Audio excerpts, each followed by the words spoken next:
son. Alors,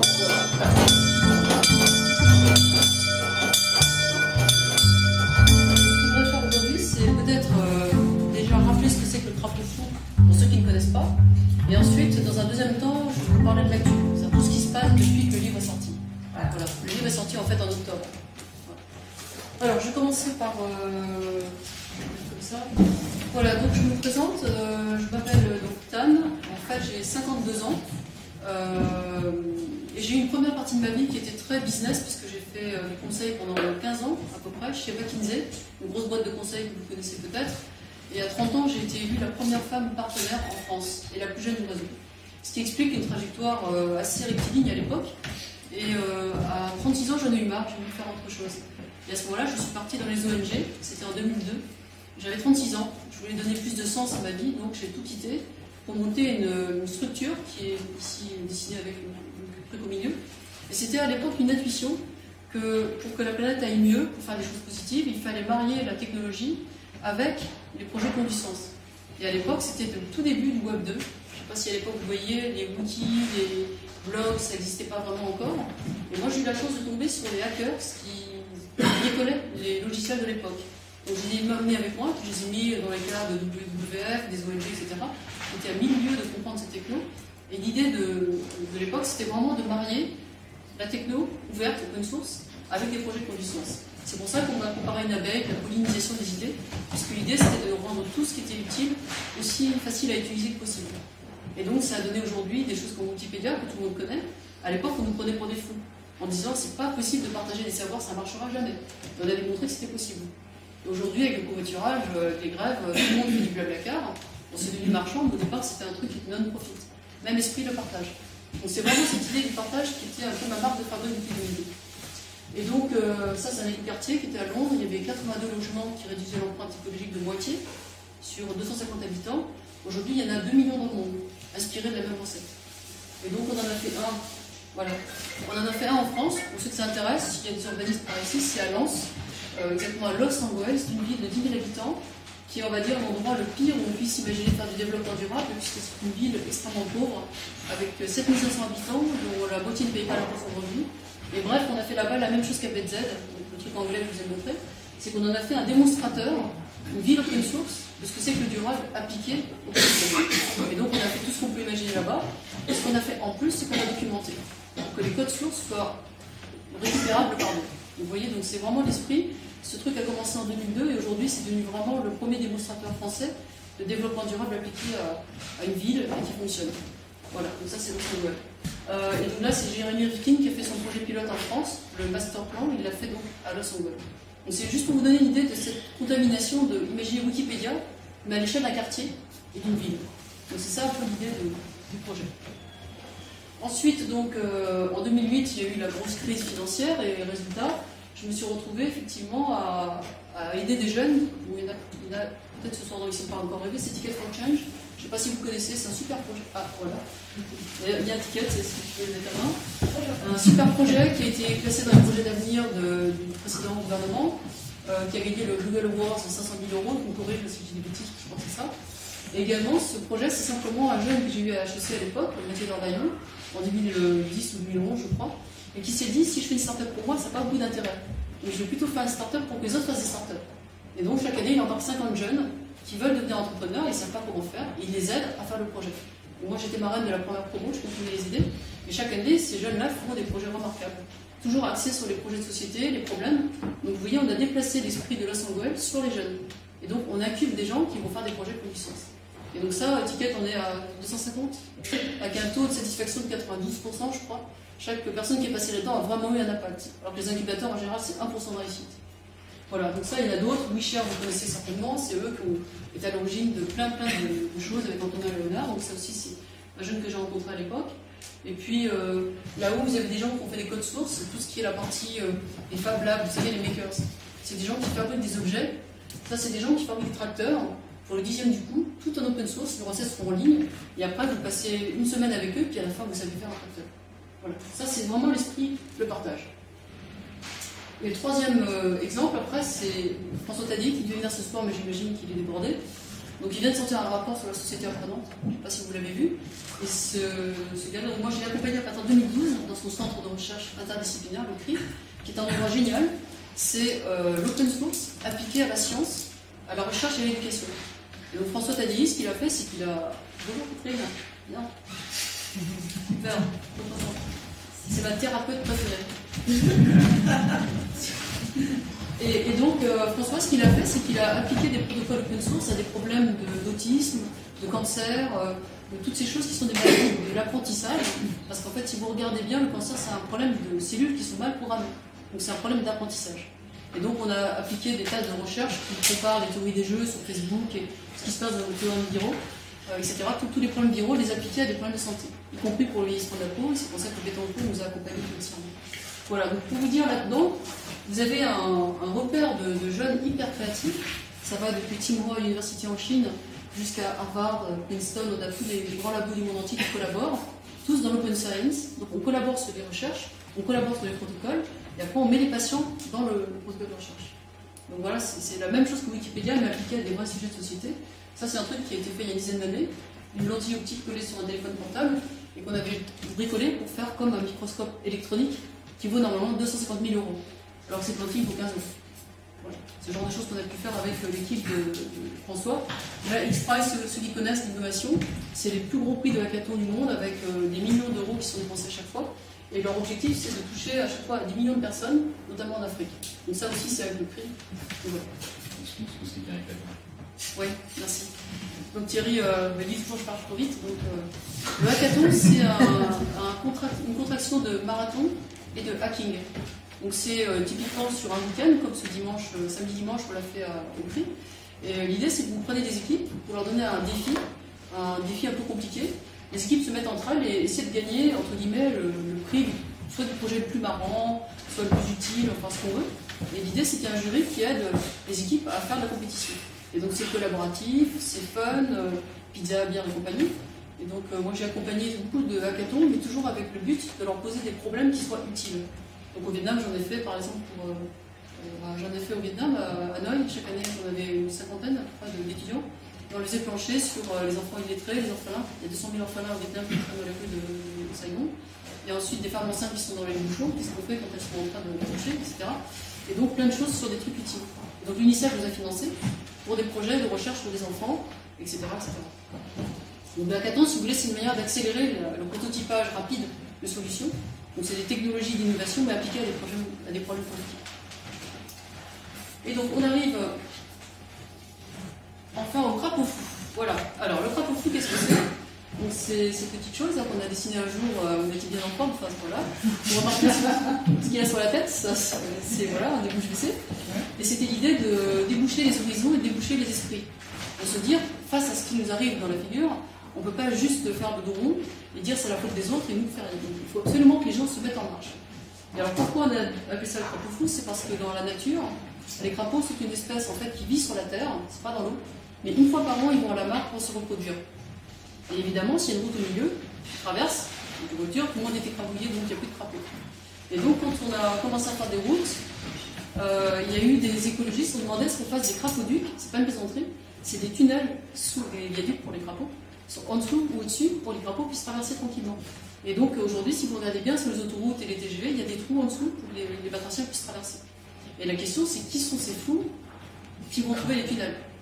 C'est pour ça qu'on les appelle les crapauds fous qui sauvent l'espèce. Donc voilà, ça c'est l'histoire du crapaud fou. Ensuite, ici, donc c'est Cédric Villani. Donc c'est quelqu'un que je connaissais bien auparavant en tant que mathématicien, donc un ami.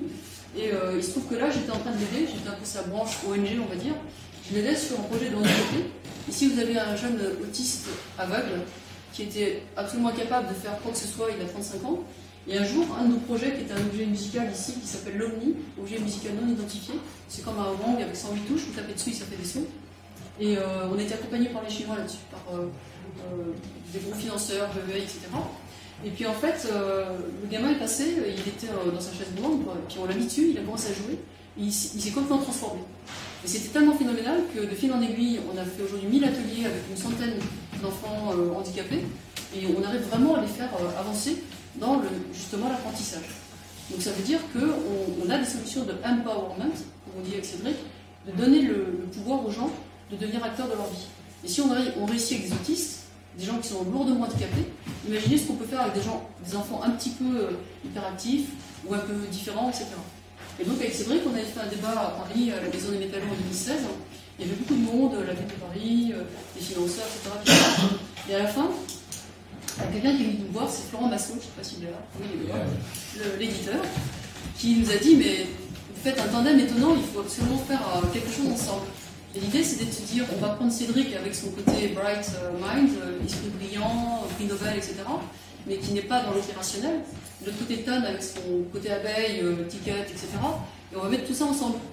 Et si on accroche les projets d'accélération à des problématiques de société qui sont, je dirais, identifiées comme telles par les scientifiques, est-ce qu'on ne peut pas avoir un accélérateur pour la civilisation, pour la société à venir? C'était vraiment cette idée d'accélérer le changement en se raccrochant à une sorte de panel de scientifiques de haut niveau. Sachant que Cédric, à l'époque, se baladait au Vatican avec les 80 scientifiques les plus huppés de la planète pour parler de développement durable, etc., etc. Et donc moi, derrière, je pouvais appeler et puis les avoir en direct sur Skype et leur demander leur avis. Donc c'est comme ça qu'on est parti sur le travail. Donc au départ, octobre 2016, j'ai commencé le bouquin avec une copie pas très claire. C'était juste, on va écrire un truc pour dire aux gens bougez-vous les fesses. Les Nobel se bougent les fesses, les gens des startups aussi, donc pourquoi pas vous? Et c'était cette idée avec Cédric, on s'est dit, il faut qu'on touche, non pas les 5% de TLM, toujours les mêmes types de mêmes réunions, mais il faut qu'on touche les 30% suivants qui se disent, je ne peux rien faire, j'ai envie, mais je ne sais pas quoi faire. Donc on va essayer d'atteindre un peu plus large, en se servant de son image et tout ça. Donc c'était vraiment cette idée au départ d'un appel à l'action, tout simple. Et au moment où j'ai commencé, c'était le 8 octobre 2016, que s'est-il passé? Et bien voilà, la Maison Blanche, Trump, voilà. Et à ce moment-là, j'étais aux États-Unis, j'étais avec justement l'équivalent de Ticket for Change aux États-Unis, avec une quarantaine d'entrepreneurs sociaux. Et à ce moment-là, dans la salle, les gens pleuraient, quoi. Et donc très vite, on se demandait qu'est-ce qui s'est passé. On a appelé nos copains hackers, on a appelé tous les gens qu'on avait du côté de nos réseaux, et on s'est rendu compte, à l'époque, de Cambridge Analytica. C'était il y a plus d'1 an et demi, et on l'a écrit dans le bouquin. Sauf que nous, quand on l'a vu, les gens disaient, mais non, tu plaisantes, c'est pas possible.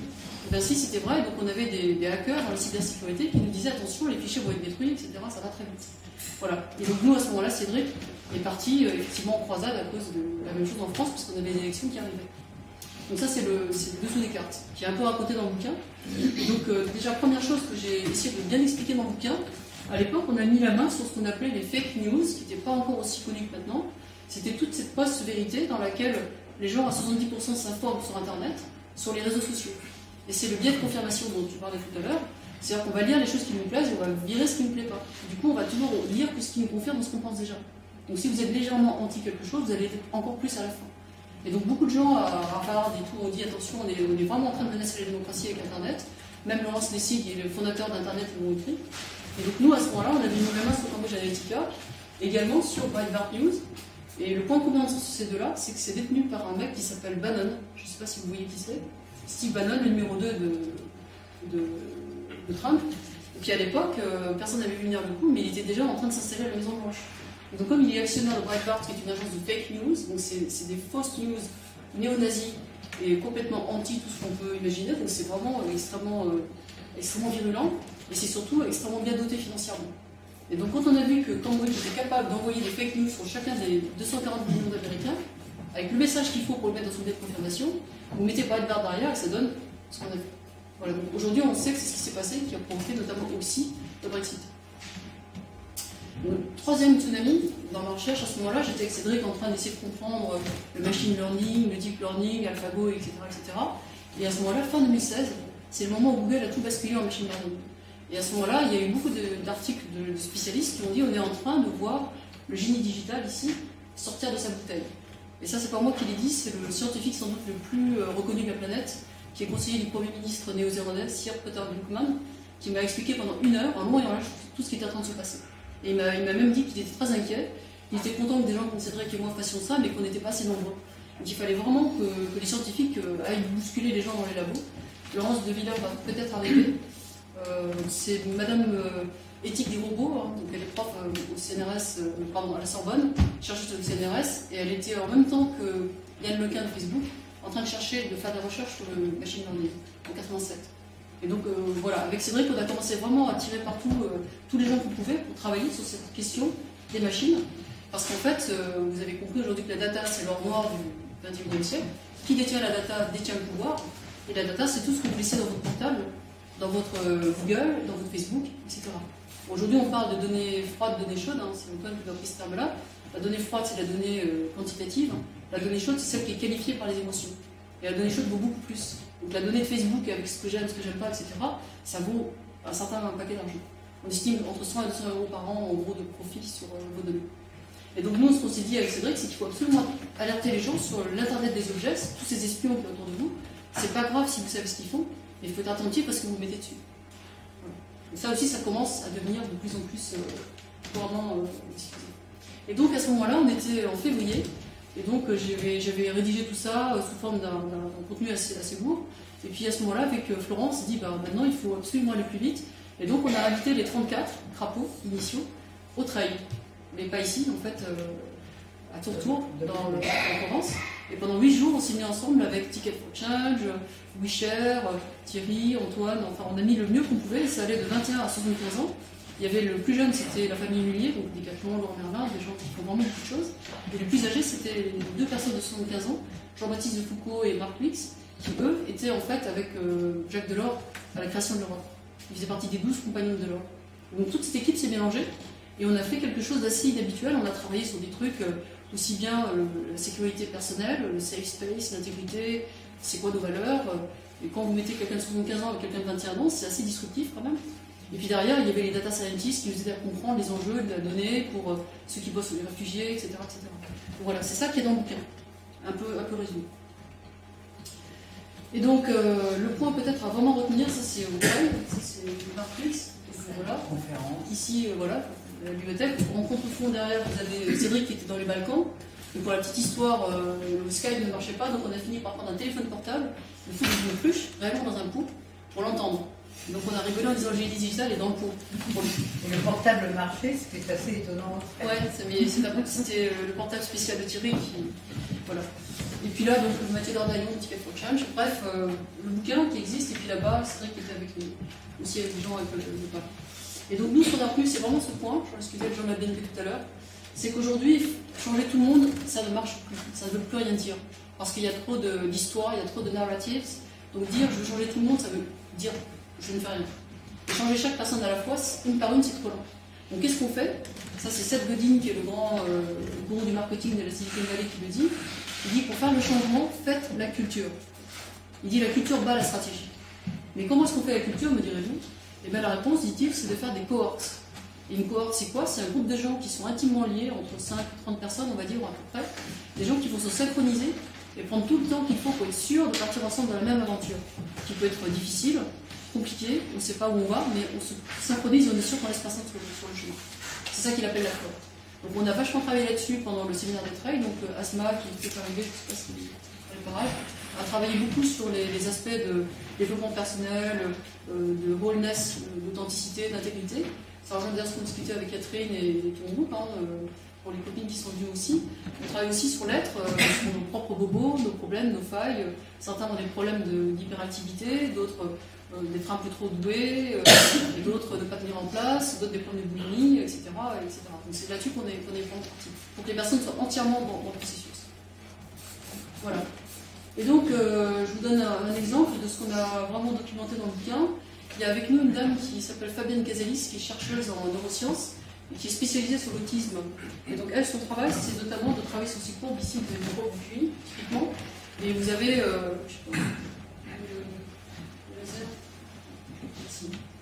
là, vous avez le QI de 100, c'est la normalité, c'est la moyenne. Et en fait, quand vous êtes super doué, vous êtes de ce côté-là. À 130, on dit que vous êtes un haut potentiel, un HPI. Et quand vous êtes de ce côté-là, on vous considère comme un taré, un rejet humain. Donc en gros, il faut normal, les autres sont anormaux. Et Fabienne et nous, en fait, les crapauds, on se bat contre ça. On dit on n'est pas anormaux, on est juste atypique.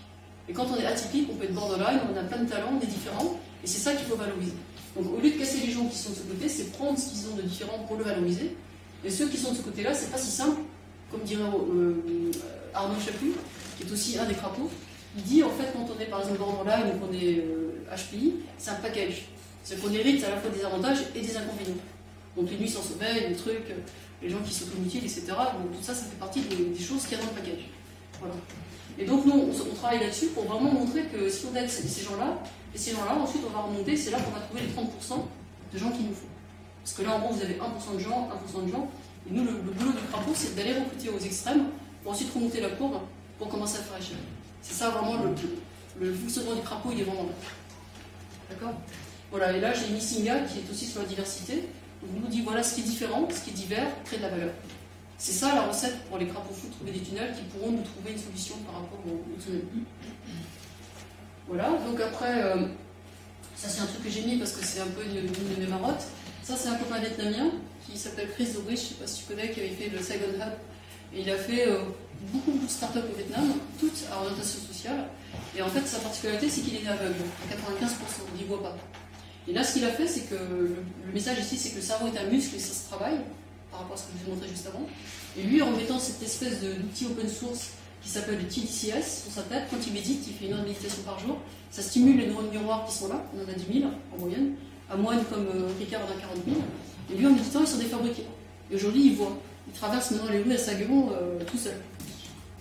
Et il sait reconnaître une blonde, une brune, alors qu'il n'en a jamais vu de sa vie. Voilà. C'est pas une blague. Les gens, on lui demande, voilà, ils s'entraînent maintenant à avoir des objets, à avoir des représentations différentes. Donc, c'est pas du spiritisme, c'est vraiment du travail sur les neurones. Et là, c'est un copain à moi, donc Guillaume Derry, je pense que vous connaissez, c'est le champion français qui est descendu de 129 mètres. Moi, j'adore l'apnée, donc pour l'instant, je suis à 45 mètres, mais je travaille. Et en fait, quand vous descendez en apnée, là, vous êtes, lui, il tient 7 minutes sous l'eau. Une personne normale tient 1 minute et demie sans problème. Avec l'entraînement, vous êtes à 4 minutes. Hein. Et quand vous êtes dans cet état-là, vous êtes dans le même état de méditation qu'un moine, par exemple, qui médite. Voilà, c'est comme l'état hypnotique. On a les mêmes ondes, les ondes gamma, le cerveau se calme, il change de palier, etc. Voilà. Donc, on a observé des choses ici, avec un neuroscientifique qui était à Liège, le docteur Loris. Là, c'est Guillaume qui est en train de faire le test, et là, c'est le même avec Mathieu Ricard. On a démontré que leurs neurones s'améliorent, exactement comme Chris. On a des connexions différentes, plus intenses. Les gens qui font la méditation le savent, hein. On le vit ça. Et quand on fait de l'apnée, qu'on est à moins 40 mètres, je peux vous dire, on le sent aussi. Le corps change. Donc tout ça, c'est pour vous dire qu'il y a de l'espoir, puisqu'on a vu avec les handicapés qu'on a fait des trucs. Et là, tout ça, c'est disponible pour tout le monde. C'est open source, c'est gratuit, c'est pas compliqué, c'est pas cher. Enfin, on peut vraiment faire plein de choses. Et ça, c'est aussi un des messages d'espoir du crapaud, c'est qu'on peut travailler son cerveau, son bien-être, en travaillant avec des communautés de pair à pair, comme on fait avec toi, Catherine, le dimanche, quand on se pose. Voilà, donc tout ça pour vous dire qu'il y a 1 an déjà, on avait vu tout ça arriver. Donc le crapaud, c'est peut-être aussi un animal un peu bizarre qui fait des pas de côté, qui anticipe. Voilà, en tout cas, là, la preuve est qu'on avait vu tous ces trucs-là avant. Et aujourd'hui, le vrai enjeu, on le sait, c'est le RGPD, le Règlement Général de Protection des Données, qui arrive le 25 mai. Et à partir de ce jour-là, vous pourrez demander vos données aux grands groupes et les récupérer. Mais après, il va falloir s'aider les uns les autres pour expliquer ce qu'on fait avec ça. Comment est-ce qu'on sort de l'emprise des GAFA, ou comment on les rend plus vertueux, etc. Donc maintenant, je vais vous raconter un dernier petit truc avant de passer à l'aspect actu. Alors, Shenzhen. Alors, pourquoi Shenzhen? C'est que quand j'ai sorti le bouquin en octobre, je me suis fait inviter à Nouméa, en Nouvelle-Calédonie, et il y avait David Lee, qui est le fondateur du Shenzhen Open Innovation Lab, qui est un truc assez génial, je vais vous en parler maintenant. Et tous les deux ont été les guest speakers du MEDEF pendant 1 semaine, pour un salon d'innovation. Moi, évidemment, j'y suis allée avec le crapaud, pour emmener les gens dans une démarche d'empowerment, pour expliquer des trucs. Et lui, en fait, il expliquait que Shenzhen était devenue la Silicon Valley du hardware. Vous voyez, Shenzhen, c'est 15 millions d'habitants. Il y a 20 ans, il n'y avait rien. Et ce qu'ils ont fait, c'est qu'avec David Lee, qui a donc été le premier Makerspace, donc c'est le Fab Lab, vous savez, c'est une marque du MIT. C'est un endroit où vous avez des machines outils pour faire l'imprimante 3D, des découpes laser, etc. Vous voyez, vous vivez avec des machines, et en général, c'est lié à une université. Et donc, c'est un label du MIT au départ. Et donc, lui, ça fait il est là. Donc, ça, c'est David Lee. Et lui, sa vision depuis le départ, c'était que j'ai pas envie de m'occuper que des TLM qui bricolent. Je voudrais que tout le monde vienne dans mon labo pour apprendre à faire des choses. Donc au début, on fait des petits trucs en plastique, des sapins de Noël, des choses comme ça. Mais lui, il s'est dit, je veux carrément bricoler des choses comme ça, des smartphones. Et puis surtout, je vais m'appuyer sur le marché de Shenzhen, qui est un marché d'électronique low cost. Donc vous avez là-bas toutes les pièces qu'il faut pour faire des montres, des smartphones, etc. Sauf qu'il faut vous expliquer comment on fait. Donc lui, il a fait un travail tout simple, il a commencé à expliquer comment fonctionne un smartphone. Ensuite, il a mis tous les outils nécessaires pour fabriquer les smartphones, pour les souder, etc. Et puis, il fait des sessions où les gens viennent faire ce qu'il appelle du folk art. Et la compétition, c'est de faire des téléphones rigolos. Voilà. Et là, vous avez un téléphone avec 7 enceintes qui marchent sur des chantiers. On le met en marche, on peut écouter de la musique. Ça, c'est un télescope qui permet d'aller voir très très loin dans l'espace, etc.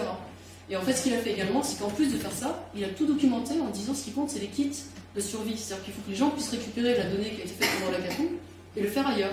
Donc il met tout ça dans une valise, et après il y a une petite valise, et puis il les donne aux Africains, etc. Donc il va venir en France, il va venir à mon invitation pour une semaine entière avec nous. Ça c'est génial, on va l'avoir du 1er juin jusqu'au 6 juin. Il va venir avec ses petits kits. Et là, vous voyez un truc encore plus génial. Il est venu avec un prof ici de Macao et 3 étudiants, ou 4 en fait, collégiens de 14 ans, qui avaient gagné un prix par le gouvernement, donc ils s'étaient invités gratuitement. Et là, en une matinée, ils ont bidouillé un rover, donc c'est un machin qui va sous l'eau. Et il a fait aussi des drones. Donc en une matinée, tout le MEDEF était sur la plage avec nous, évidemment. Et donc vous avez des drones qui volaient, qui faisaient des photos, des machins qui allaient sous l'eau, qui allaient filmer les baigneurs, et ça vaut 2 000 € le kit. Vous imaginez ce qu'on peut faire avec ça? Une fois que vous avez le kit, vous pouvez faire autant de drones et rovers que vous voulez. Et donc quand j'ai vu ça, j'ai dit, il faut que tu viennes chez nous, il faut que tu viennes proposer ça aux Mulliers, à Laurent Merlin, Decathlon, tout ça. Comme ça, les gens vont reprendre la donnée, ils vont reprendre les objets, et ça sera disponible pour tout le monde. Et il faut savoir qu'un smartphone chez lui, là, ça coûte 50 €. Et quand il y a une panne, vous savez le réparer. Donc c'est juste énorme. Et là, il m'a appelé il y a 2 jours, il m'a dit, voilà, enfin il y a 10 jours, il m'a dit, voilà, je viens de faire un test à Nairobi avec des femmes en prison. Il a installé un makerspace à Nairobi en prison. Et maintenant, les filles, elles bricolent des trucs. C'est ce genre de choses. Donc lui, son but, c'est d'aller beaucoup plus vite sur les populations défavorisées, sur des gens qui ont des vrais besoins. Et il me dit souvent en rigolant, tu sais, la côte est de la Chine et la côte est des États-Unis, c'est pas la peine, ils ont déjà beaucoup trop de choses. Et vous aussi d'ailleurs. Vous feriez mieux d'aller vous occuper des gens qui sont d'Afrique et des gens qui sont dans les quartiers défavorisés. Donc à Marseille, je vais vous en parler, on va attaquer maintenant des populations dites laissées pour compte. Et c'est le genre de choses qu'on va faire avec le. Voilà, donc maintenant je vous fais un petit tour sur l'actu, ce qui s'est passé depuis janvier en fait. Et du coup ça va me permettre de passer la parole à d'autres crapauds que moi. Donc on va parler des cohortes, d'éducation. Donc Jean-Marie qui devient toute blanche. Mais t'inquiète pas, on va discuter gentiment de tout ça. Alors déjà pour vous donner une idée des cohortes géographiques. Depuis janvier, donc voilà les endroits où il y a des crapauds. Donc Lille, on va en parler en une seconde question. Brest, c'était avec Antoine aussi qui pourra dire un mot éventuellement. Paris, on a aussi Gap, Grenoble, le Rhône-Alpes, et puis Marseille, puis de temps en temps il y aura Toulouse. Donc voilà, on a pas mal de choses qui ont démarré. Et l'idée c'est que dès qu'il y a un site qui fait quelque chose, tous les autres en bénéficient. Donc tout ce qu'on va faire à Marseille va être partagé à Lille. Et ce qui sera fait à Lille sera partagé ensuite, etc. Donc c'est l'idée d'aller beaucoup plus vite parce qu'on est des cohortes qui collaborent à toute vitesse. Donc voilà, maintenant on va parler, donc je décris rapidement Marseille. Donc ça c'est le 30 mai jusqu'au 2 juin. Il y a donc un hackathon, comme je vous l'ai expliqué, sur Smart City Zen, donc Smart City au service des gens.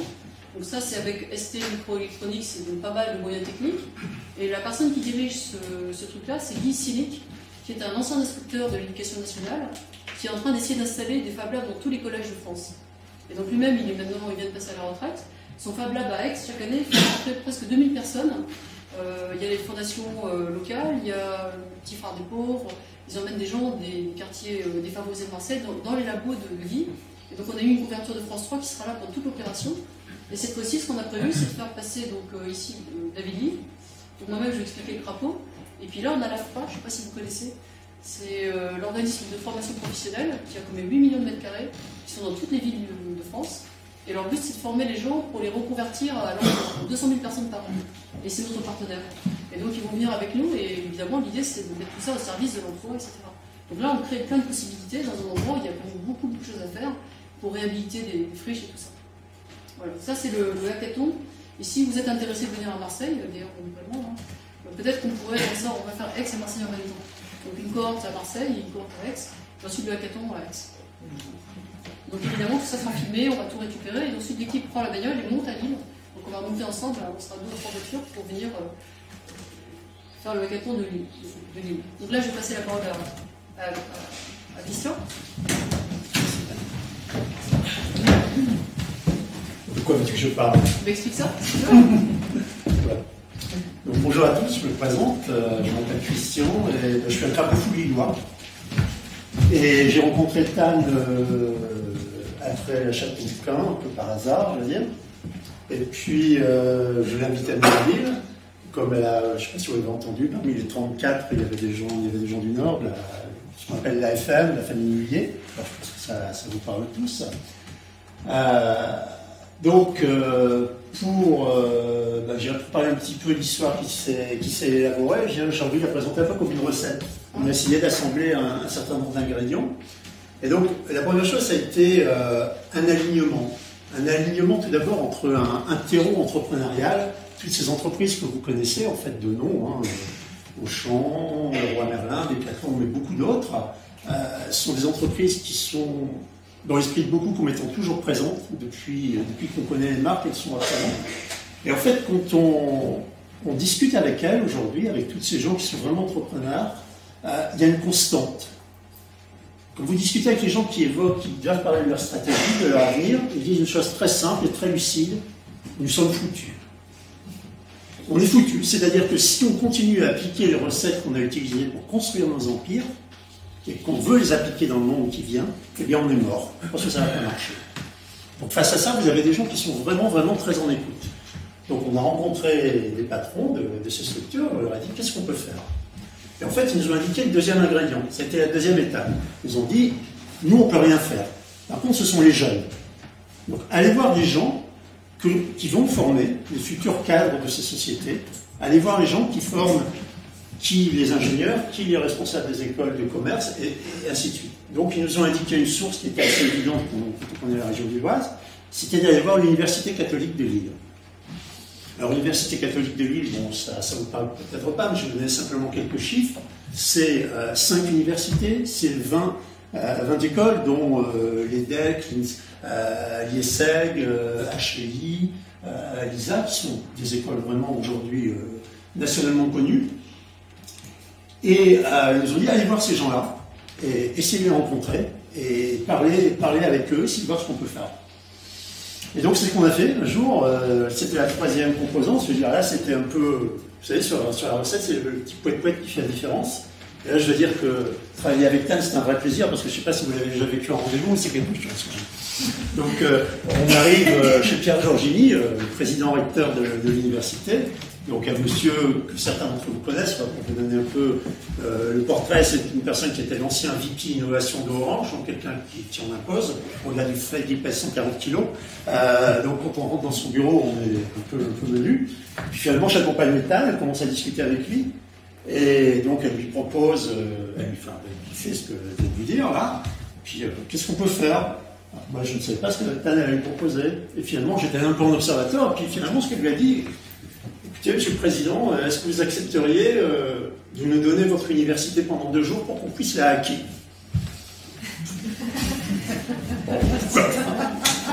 Et finalement, il est pas oui, bien sûr. Je vous la donne. Donc, je vous la donne le 5 et le 6 juin. Donc, vous voyez, là, on est en train de préparer la réunion. On est dans un cadre qui, pour ceux qui ne connaissent pas, est ni plus ni moins que Harry Potter. On est chez Harry Potter, l'université créée en 1875, donc quelque chose de très, très historique, très ancré. Et donc derrière ça, on a proposé effectivement d'organiser 2 journées sans trop savoir ce qu'on allait y faire, et puis surtout qui on allait y faire venir. Parce que bon, Tan et ses copains, c'est bien sympa, hein, ils sont très marrants, mais on veut aussi voir des nouvelles têtes.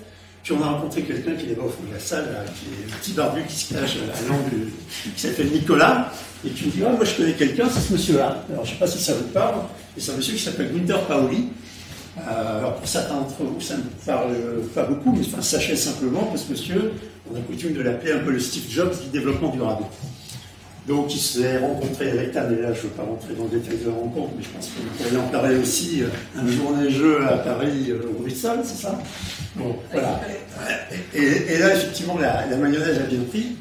Et donc qu'est-ce qu'on fait? Le 5 et le 6, en fait, on fait une conférence. Le 5, on va réunir, je pense, quelques centaines de personnes, je veux dire, sur des sujets assez variés, donc avec l'intervention de certains cargo-fous et de Gunther Paoli. Et le 6, on fait un pari, c'est-à-dire qu'on invite des gens à venir nous rejoindre globalement pendant une journée complète, nous accorder une journée complète de leur temps, sans qu'on leur dise grand-chose en définitive. Il faut qu'ils fassent confiance au cargo-fous. Et en fait, l'idée, c'est qu'on anime des ateliers disruptifs sur le thème du labo de la disruption, et on puisse ce jour-là, au travers des gens d'horizons différents, leur apprendre à réfléchir et raisonner face à des problèmes de manière tout à fait diverse et nouvelle. Voilà. Donc ça, on va le faire à Lille. Après, on a aujourd'hui un retour qui est plutôt bien favorable, avec des gens qui sont dans des métiers très stables, mais qui sont vraiment dans une volonté de bouger, et quelque part de vouloir changer le monde. En tout cas, de trouver du crapaudu qui va bien aller avec leur business. Merci, voilà, je t'ai tout dit. Merci Christian. Alors, du coup, ça va faire d'ailleurs le lien avec les corporates. En fait, ce qu'il faut voir, c'est que l'histoire de la cohorte que vous avez un peu écoutée dans l'histoire de Trey, il y avait 34. Au départ, les 34, moi, je ne connaissais pas la moitié, contrairement à ce qu'on aurait pu penser. Donc, il y a des gens qui ont été amenés par d'autres, et c'est ce mélange qui a créé la richesse et la diversité du bouquin. Et là, le pari, c'est qu'on sera entre 50 et 100, peut-être même plus maintenant. Et c'est des gens qui vont être aussi bien les fondateurs de la famille Mullier, 80 ans, que les patrons d'Imauchamp, donc ça c'est la pépite immobilière du groupe Auchan. Il y aura des gens d'Engie qui rapportent presque directement Isabelle Cocher. On aura plein de jeunes, et on essaie d'inviter le plus de jeunes possible. Il y aura Florence, d'ailleurs, une slide tu verras qui sera tout à l'heure. Donc on a des artistes, on a tout ça à bord, il y aura Antoine et ses barbares. Et l'idée c'est vraiment de créer d'avoir une cohorte de gens qui se connaissent bien. Et ensuite, évidemment, les problématiques qu'on va attaquer sont toutes celles que j'ai mentionnées sur l'IA, la data, l'éducation, etc. Et de cette manière, à chaque fois qu'on va quelque part, on crée un groupe de gens qui sont bien soudés ensemble sur les problématiques locales. Voilà. Et donc, l'étape suivante, pour vous donner un peu une idée, c'est on va parler de l'éducation. Ça aussi, c'est un beau projet disruptif qui, du coup, a été présenté à Engie. Alors, je ne sais pas si Antoine et Marie voulaient dire un mot là-dessus ou... Moi, je crois que le projet de l'école depuis 3 ans et demi, alors je dois dire que je ne suis pas toute seule, hein. Il y a quasi toute l'équipe qui est derrière. Voilà, donc Cédric Villani, c'est notre premier soutien. On a eu la chance de le rencontrer en décembre et son attaché parlementaire adore le projet. Et en gros, qu'est-ce que c'est? C'est une école et un tiers-lieu. Donc en gros, vous imaginez une école, vous imaginez tout ce qu'on peut décloisonner en termes de continuum de temps. Donc c'est du multi-âge de 0 à 18 ans, puisqu'on a eu la chance de rencontrer un créateur de crèche, des micro-crèches, qui portait les mêmes valeurs que nous sur le plateau et qui s'est associé à nous. Et comme on est sur le plateau de Saclay, on a rencontré la présidente de l'Université Paris-Sud, qui nous soutient aussi. Et donc voilà, on a pas mal de contacts là et on essaye de s'installer sur le plateau pour que le continuum soit 0 post-bac. Avec l'idée de travailler avec l'intergénérationnel, c'est-à-dire que toute la richesse des gens qui travaillent, mais aussi des retraités, pour que toutes ces personnes puissent se relier et apporter toute leur richesse aux enfants. Je précise qu'on n'a pas ouvert, on est toujours en discussion pour des locaux. Et sinon, donc, l'idée, c'est on est une école démocratique où les enfants ont leur mot à dire sur la gestion de leur école et sur leur parcours éducatif, évidemment. Et on est en modèle de coéducation, c'est-à-dire qu'on remet le parent dans le cœur de l'école. Le projet de l'école fait partie des projets disruptifs. C'est-à-dire que si on arrive à intégrer de 0 à 18 ans un modèle de type inversé comme Montessori, c'est évident que si tu le fais sur le plateau, à Lille, à Marseille, etc., on aura du coup un écho. Parce qu'il y a plein de parents qui se rendent bien compte que leurs enfants, on leur coupe les bras, les coudes, etc., parce qu'ils bougent trop, ils posent trop de questions, etc. Donc pour nous, c'est indispensable de toucher les gens par les enfants. Troisième exemple de choses très crapaud, et là je vais donner la parole à Antoine, c'est du côté des corporates. Comme vous avez compris, nous on travaille transgénération, mais aussi transcorporate. C'est-à-dire ce qu'on aime bien, c'est dépasser les frontières d'une entreprise. Donc, par exemple, les Simon et Guillaume, ici, c'est une des boîtes qui est toujours classée dans les meilleurs où vous travaillez. Et là, on aura une dizaine d'entre eux qui seront avec nous à Lille. Et moi, je les accompagne depuis presque 5 ans en plus. Et c'est des gens qui sont très très conscients des enjeux humains, puisque leur métier, il y a beaucoup de risques, quand vous êtes dans les cimenteries, les bétonneries, etc. Et souvent, ils travaillent dans des endroits où il n'y a pas d'autres activités que eux, dans des petits bleds où il y a 300 familles qui dépendent d'eux. Donc quand le ciment se casse la figure, c'est tout le secteur qui s'écroule. Par conséquent, il y a un vrai travail de fond, et j'ai vraiment beaucoup aimé les valeurs de ces gens-là, donc ils ont décidé de mettre le crapaud dans leur ligne de stratégie, ce qui fait que je me suis retrouvée avec 50 personnes ici pendant 2 jours à faire toute la stratégie face à moi. Donc c'est assez génial, c'est une approche sur les personnes. Et là, du coup, sur Engie, si tu veux dire un mot, Antoine. Oui, si tu veux. Bright Mirror, et tout ce que tu fais sur l'intelligence collective, ça. Bonjour à tous, donc je m'appelle Antoine. En fait, quand je t'écoutais sur la partie corporate, il y a un moment qui me revient en tête, c'était il y a 2 ans, j'avais été invité à faire une sorte de participer à un séminaire chez Saint-Gobain, donc c'est une grosse boîte, face à une cinquantaine des hauts potentiels qui ont été repérés pour prendre des postes à responsabilité au sein du groupe. Et ce que je voulais évoquer là pour commencer, c'était la phrase du gars qui nous avait invités, qui était un des membres du comité exécutif de Saint-Gobain, et qui a commencé en 1 minute à dire à l'ensemble des personnes qui étaient dans la salle, qui avaient tous grosso modo fait soit Ligue soit Centrale. Alors voilà, je suis comme vous, hein, j'ai fait la même école, je suis hyper fier de ce que j'ai fait. Pendant 10 ans, j'ai vraiment faire en sorte que tous les processus de Saint-Gobain soient parfaitement cadrés. Quand il parlait, j'avais l'impression, je voyais l'image du gazon anglais, vous voyez, dans Astérix, vraiment, c'est vraiment taillé, rien ne dépasse, tous les processus sont parfaitement bien organisés. Et il a conclu donc ces 30 secondes en disant, bah voilà, si vous faites la même chose que moi, on est tous morts. Donc je vais laisser la parole à, en l'occurrence, il y avait moi et une ou deux autres personnes, et ça n'a rien à voir avec votre métier, mais prenez le temps de les écouter et essayez ensuite de peut-être penser un tout petit peu différemment et de voir comment est-ce que ça pourrait s'appliquer. Pourquoi est-ce que je vous raconte ça? C'est parce que je vois l'évolution depuis une quinzaine d'années, et ce genre de choses, il y a 5-10 ans, à mon avis, n'aurait pas été possible. Donc moi, je suis hyper optimiste. Je trouve qu'on vit une époque absolument formidable où tout est en train de se transformer. Alors, tu voulais que j'évoque Engie. Engie, on s'est rencontrés effectivement, puisqu'il y a une des dames qui travaille chez eux qui a bien aimé les crapauds fous. Et on a dit, qu'est-ce qu'on peut faire ensemble de manière un peu rigolote. Et en fait, à l'époque, donc Isabelle Cocher, qui est la patronne d'Engie, était coprésidente il y a eu forme de Davos qui avait lieu en janvier, et elle faisait partie des 5 coprésidentes du forum, co-chairman. Et en fait, la promotion qu'on lui a faite, un peu comme quand tu étais, je ne sais plus qui, on dit oui, donne-moi ton université pour 2 jours.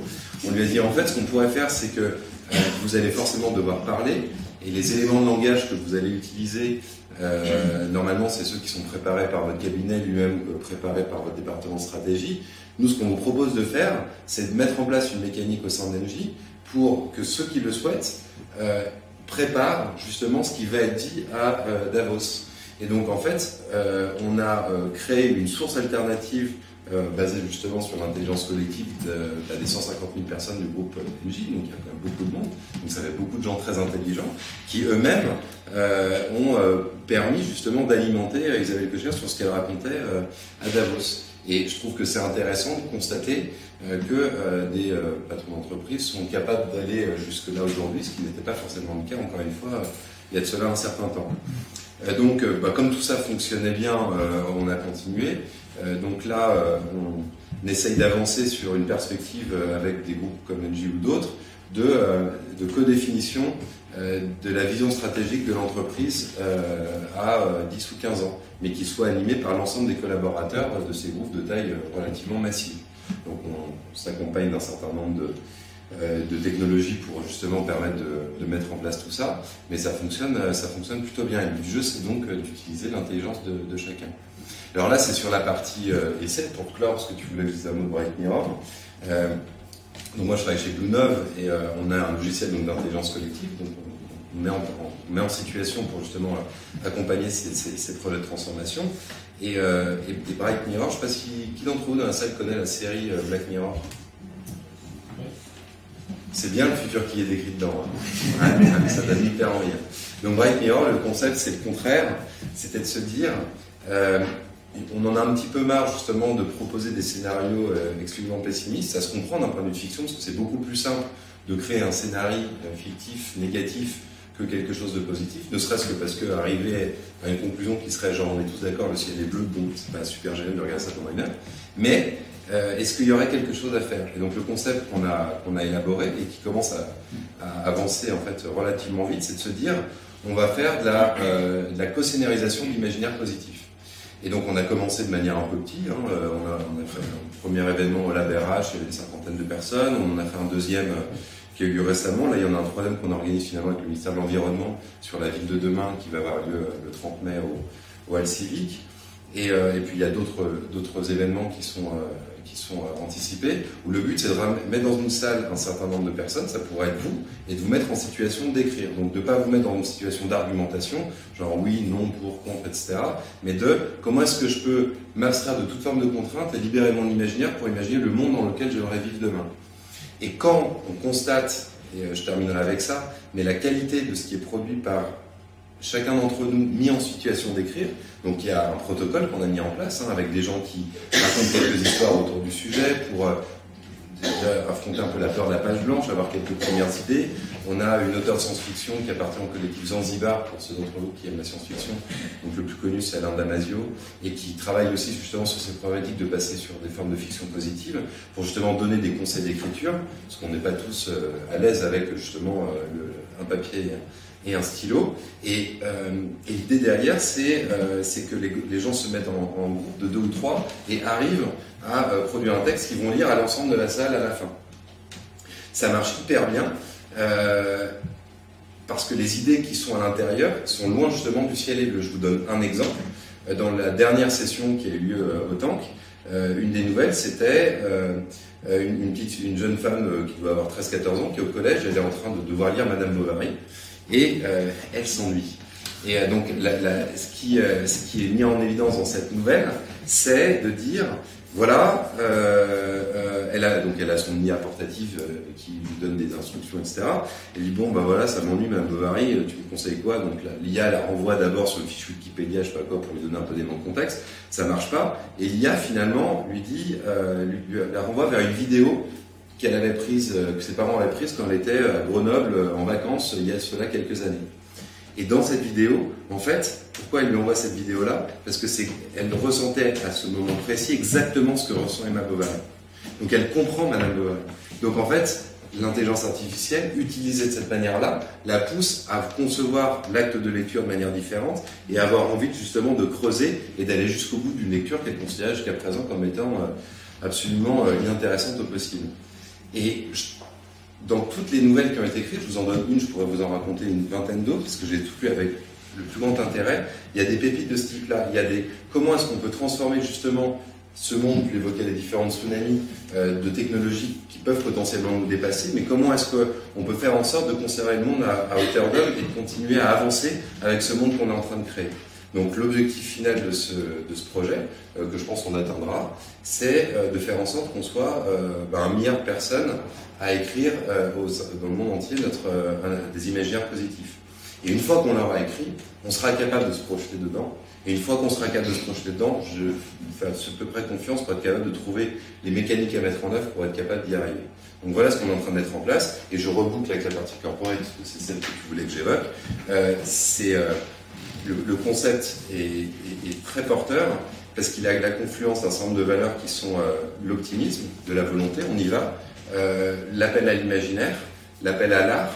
Le format écrit étant l'un d'entre eux, mais il peut y avoir d'autres modalités d'expression, et que, y compris au sein des grands groupes, et pas que, il y a beaucoup de gens qui commencent à se demander comment est-ce que je peux mobiliser l'ensemble de mes collaborateurs, qui ne sont pas autre chose que des citoyens finalement, pour justement proposer justement à aller dans cette direction-là, et à pousser avec un levier un peu plus important que le mien propre, qui est tout petit, des mécaniques qui sont à l'échelle justement de leurs entreprises. Voilà, donc c'est né il y a 4 mois, et on a déjà un petit peu avancé sur le concept. Voilà, pour vous donner en quelques mots sur Whitemare. Merci Antoine. Alors, moi je rajouterais 2 choses en fait sur ce que tu viens de dire. La première, c'est qu'avec la Cato, ils ont des moyens de médias assez énormes. Donc, ils ont un plateau de télé depuis 25 ans, ils ont toutes les conditions pour faire une chaîne, etc. Donc, une des idées, c'est de faire une série. Une série qui serait l'inverse de Black Mirror, qui serait avec des trucs, de faire des petites séries télévisées très courtes, avec un petit crapaud. Comme ça, les gens s'habituent à voir qu'un crapaud des boules. On a déjà une qui a été faite par France 3 pour le journal télévisé de décembre à Marseille. Le crapaud, il arrive en battant des ailes, et puis il fait des bêtises, mais tout le monde rigole, et du coup, ça donne envie de regarder. Ça, c'est la première chose. Puis la seconde, c'est aussi ce que dit Cédric dans le rapport sur l'IA. Il insiste vraiment de dire l'IA, c'est comme l'électricité, ça sera partout. Partout où il y a de la data, il y a de l'IA. Et donc, il ne faut pas laisser ça aux mains de quelques experts ou de quelques entreprises, c'est l'affaire de tout le monde. Et de la même manière, il dit que les technologies ne sont jamais mauvaises, c'est les usages qui peuvent être mauvais. Donc ce qu'il faut, c'est que tout le monde comprenne que la data, c'est une partie de vous. Ce sont vos empreintes digitales, au sens propre du terme d'ailleurs, au sens numérique. Et donc il faut vraiment que les gens comprennent que ce sont ces données qui, collectivement, agrégées, compactées, digérées par les nourrissons des machine learning, c'est ça qui va vous donner ensuite un certain nombre d'orientations dont vous pouvez ne pas être conscient. Donc ce qu'il faut dire, c'est à tout le monde, je vous disais tout à l'heure de la BNP, là, c'est vraiment important que tout le monde comprenne que la data, elle est partout et que tout le monde doit s'en saisir. Comme pour une carte bleue, vous ne laissez pas traîner votre code, puis quand vous perdez, vous appelez un numéro de téléphone pour dire on a appliqué ma carte bleue. Bon, bah, c'est un peu le même truc. Vous n'avez pas besoin d'être un expert de la carte bleue qui y a dedans, vous devez savoir faire face au risque qu'il y a quand vous perdez. Donc voilà. Et quitte à produire de la donnée, écrivons. Voilà, merci. Alors j'ai mis le CEPS ici parce que donc, il y a des amis ici présents. Pour ceux qui ne le connaissent pas, c'est un think tank, centre d'études prospectives et stratégiques qui est vraiment remarquable. On a eu la chance d'être invité par eux l'année dernière sur la santé. Et donc on continue à envisager de travailler avec vous et avec, je crois, monsieur Boutsu, qui est présent ici. Voilà. Et l'idée, c'est vraiment de mettre aussi les meilleurs cerveaux de la planète sur ces questions et de faire le lien dans l'empowerment, tous ces gens-là qui sont un petit peu dépassés par la data, et de faire qu'on soit acteur de ces choses qui arrivent. Je vais vous dire un petit mot rapidement. Donc Laurence n'est pas arrivée malheureusement.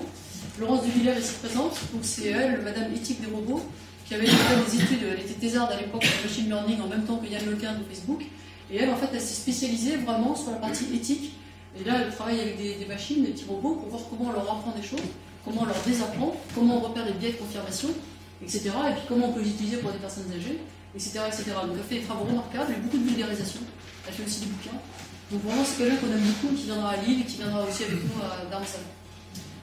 Ici, c'est QuantCube, c'est un autre, c'est celui dont je vous avais dit qui avait détecté l'arrivée de Trump et de Brexit. C'est un data scientist vietnamien qui a gagné une bourse Fulbright quand il était jeune et qui a comme but de mettre la data au service de gens.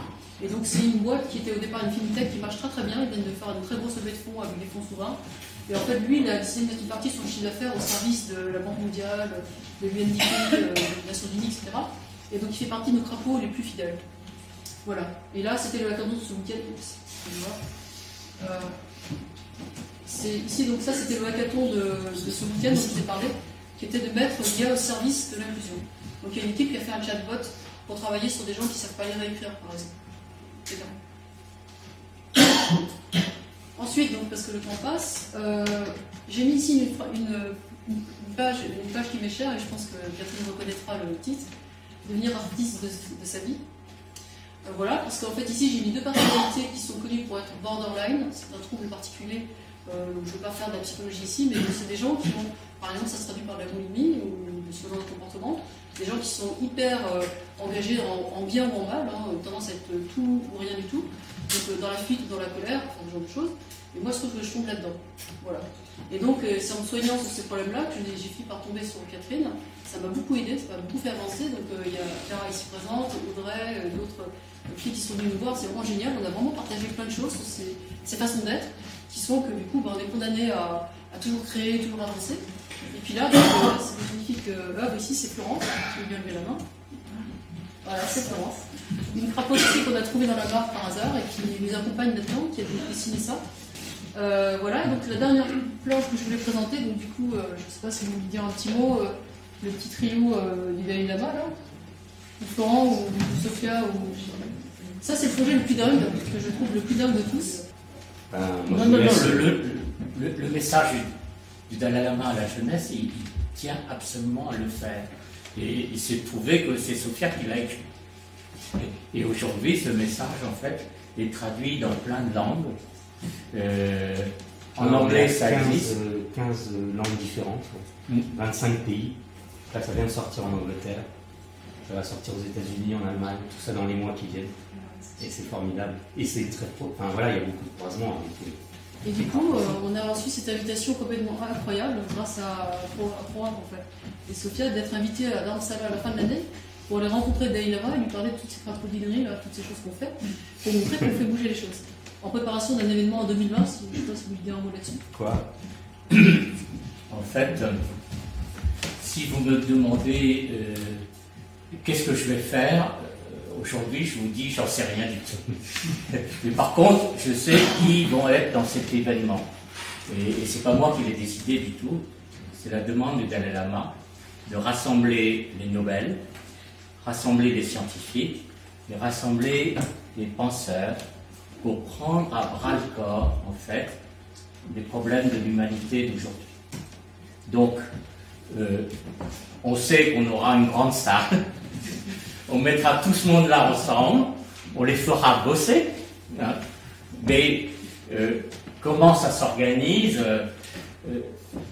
si j'ai une idée quand même, c'est-à-dire que au minimum, on fera ce qu'on appelle la facilitation à Davos, à la manière de Davos. C'est-à-dire une facilitation sans projet. Hein, à Davos, vous regardez, il n'y a pas de projet qui sort de Davos. Donc il y a 2000 personnes qui arrivent, ce sont des chefs d'entreprise, des chefs d'État et de gouvernement. Ils discutent ensemble, c'est un exercice de créativité collective, ce qui est vrai, mais en même temps, il n'y a rien qui sort, il n'y a pas de livrable. Donc ça, c'est le minimum. Pour moi, c'est vraiment le minimum.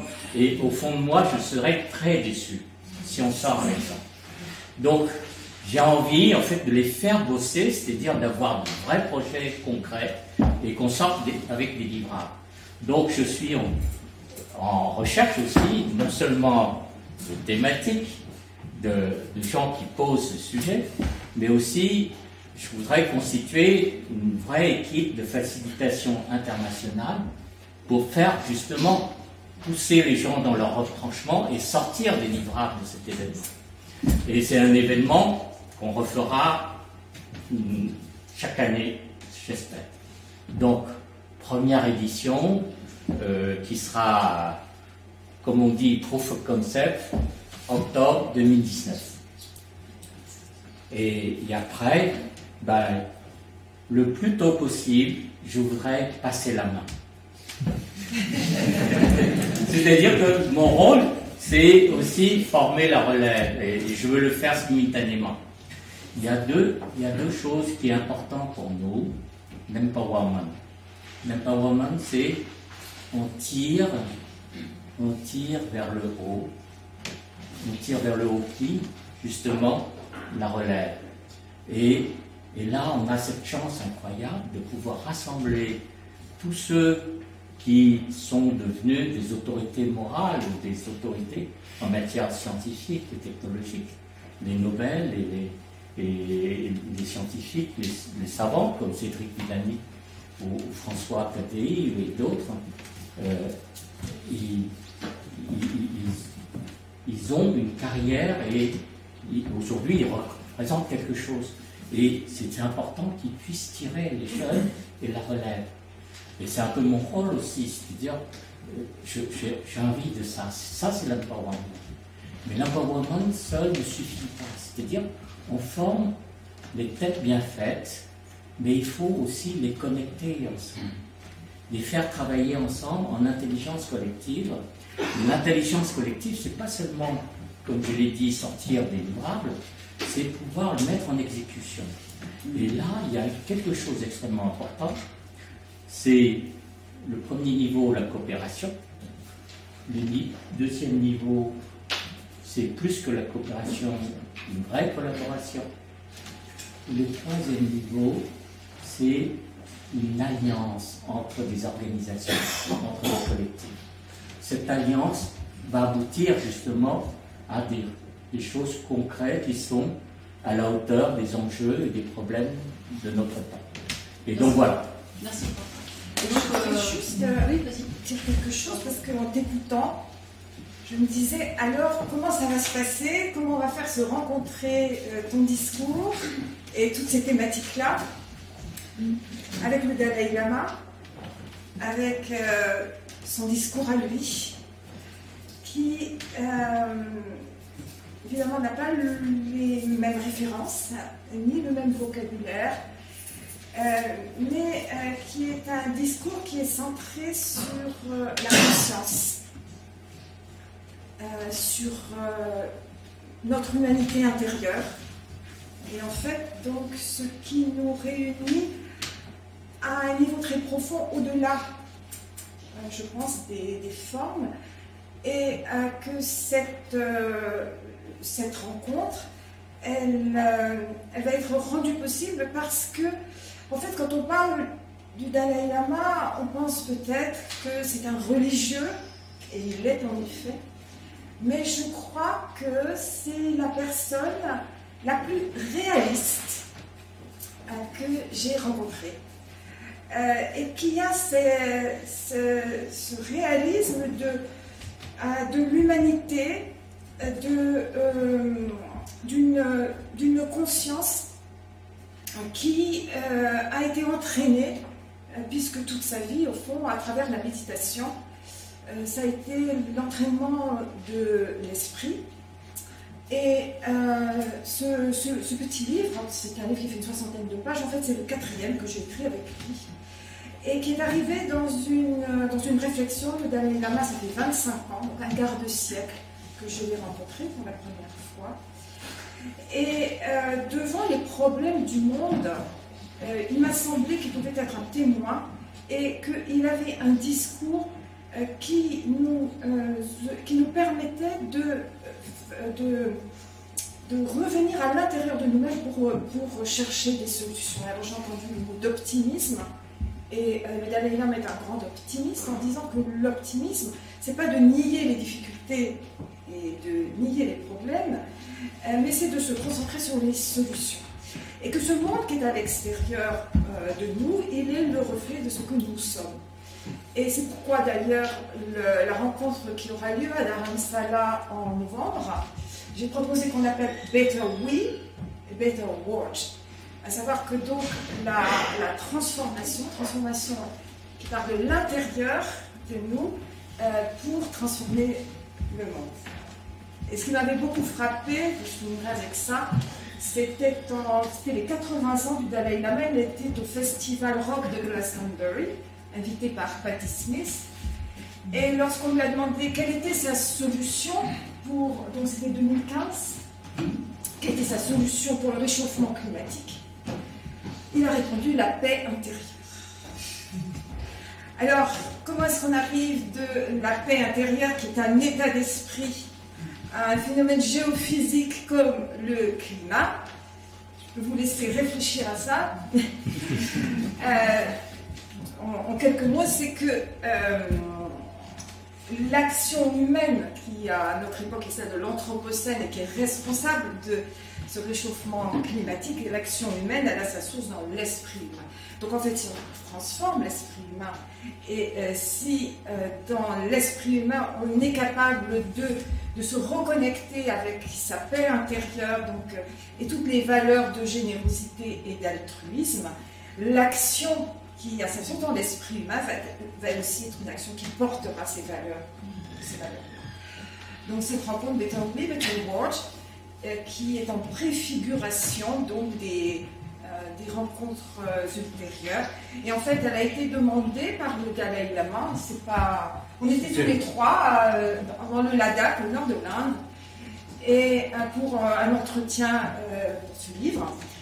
Et à la fin, il a dit, mais maintenant, les discours, il y en a eu tellement de discours, il faut arriver à passer à l'action, et pourquoi pas réunir des personnes qui, comme vous, veulent effectivement transformer le monde, et que ça soit une rencontre qui nous permette d'avancer pour mettre en œuvre tout ce potentiel de bonté, de générosité, de solidarité, d'altruisme, enfin on peut l'appeler comme on veut, la révolution, justement, c'est le titre de ce livre.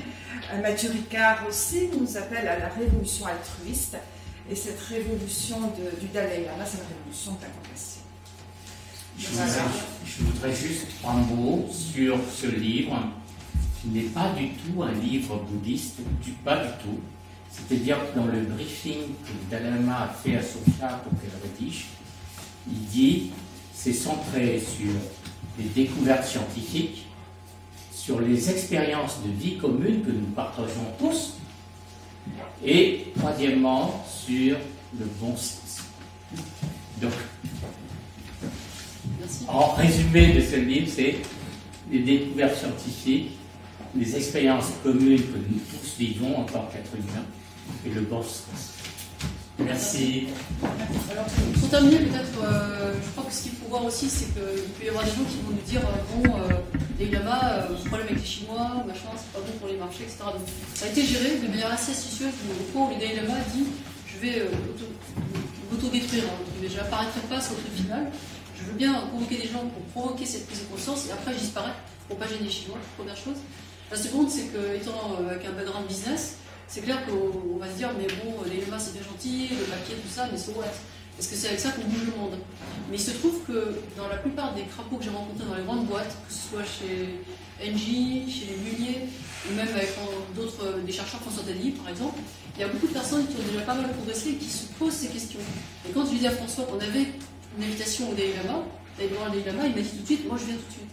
Mais voilà, on veut toucher pas seulement les gens qui se posent des tas de questions de développement, mais je dirais plus généralement tous les gens qui ont des questions spirituelles dans leur être intérieur. Voilà, je suppose qu'on a beaucoup parlé déjà. Merci à tous pour votre patience. Hein,